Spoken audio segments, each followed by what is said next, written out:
Okay, so kasama ko si Gino Rodrigo, siya ang main event dito sa unang sigaw sa Bakbakan sa San Isidro, Nueva Ecija. Kumusta? Ito okay naman sir. Natapos na yung weigh-in namin. Nakuha ko naman yung saktong timbang, 138 pounds. 138. So, yung laban mo ba dito, may belt ba to? Dapat sir na itong laban na to is championship sana to for WBF Asia. So hindi po natuloy gawa ng nagka-problema lang. Pero baka this December makalaban po ako ng championship. Itong laban na to 10 rounds non-title po. Non-title, lightweight.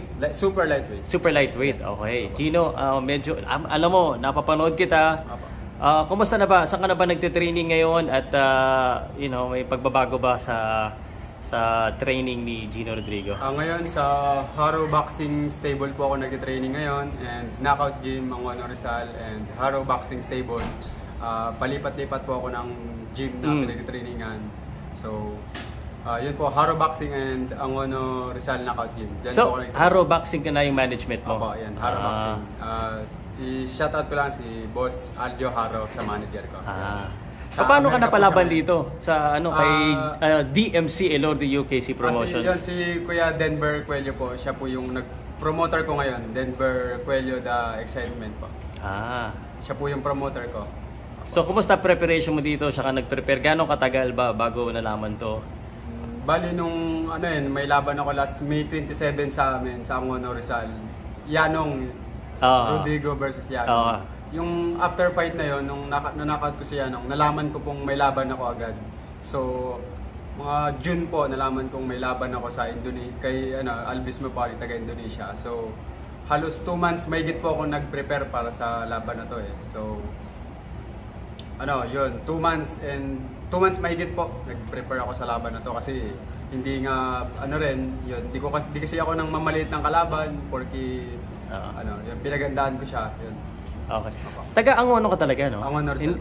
Kumbaga, taga-Luzon ka. Bihira kasi yung sa boxingero ngayon eh. Sir, ngayon, nagugulat nga po sa amin na sa akin yung mga taga-Angono na may isa palang boxingero doon. Oo. Parang dito po sa Nueva Ecija may boxingero din po na First time mo ba lumabas sa Nueva Ecija? First time po. Okay. Ito, bilang isang taga-Luzon, gano'ng ka-importante sa'yo? Kasi ilan lang yung mga taga-Luzon na kilala sa boksingero eh. Opo. Ilan taong ka na nga pala? Bali, 26 years. Batang-bata pa, no? Anong record mo na? 10 wins po, 10 wins, 8 knockout. Walo po yung ni-knockout ko. Tapos may 2 talo, may 2 tabla po. Ayun. Yung mga talo ko po is natalo lang by decision. Yun po. Hindi po ako natalo na knockout, natulog, ganun po. Pero yung timbang mo ngayon na nilalabanan, ito ba yung talagang timbang mo? Super lightweight? Or bababa ka pa?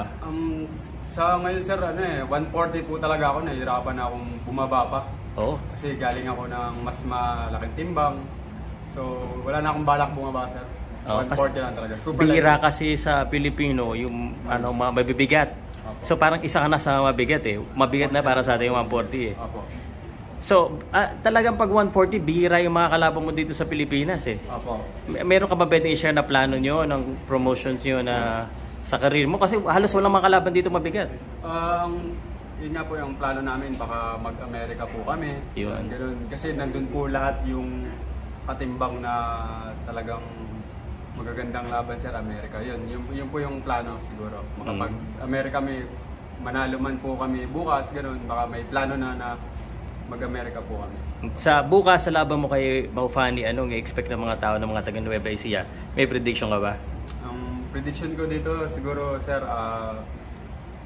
siguro may babagsak. Sir, may mananakot po ulit.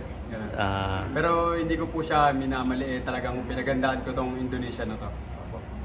Okay, sige. Ganito, imbitahan mo yung mga taga-Angono, mga kaibigan mo, at saka baka may gusto kang pasalamatan. Binabati ko lahat ng mga kaibigan ko, na mga nakakakilala sa akin sa Angono Rizal. Suportahan niyo po ako bukas sa laban ko. Pinapasalamatan ko po yung Vice Mayor namin na si Jerry B. Calderon at Mayor Jeremy Calderon po, na walang sawang suporta po sa mga katulad kong boksingero. Sa mga kaibigan ko, binabati ko, sa pamilya ko, sa mga nanonood na taga-suporta ko sa mga taga-Angono Rizal. Huwag po kayong magsawang suportahan ako. Imbita mo rin mga taga Nueva Ecija. Yun, sa mga taga Nueva Ecija, kita-kits po tayo bukas sa JF Complex. Yun po, abangan nyo po, magandang laban to bukas. Aside sa sa mapapanood to? Hindi po masabi sir pero... Ikaw si Denver, saan ba mga channel ito mapalabas? May channel po tayo, mapapalabas po ito sa Paukas. At saka sa Ilordi TV. Ilordi TV. Yun. Tapos mayroon po tayong local TV rin po ng San Isidro. Kay Mayor Ante. Maraming salamat din po sa suporta ni Mayor Ante. Interviewin kita ng separate. Mayor, maraming salamat po sa suporta. Salamat. Meron pa. Salamat po ako sa Mayor ng Nueva Ecija, Mayor Ante, si Tino, sa Vice Mayor po dito sa Nueva Ecija. Maraming salamat po sa inyo.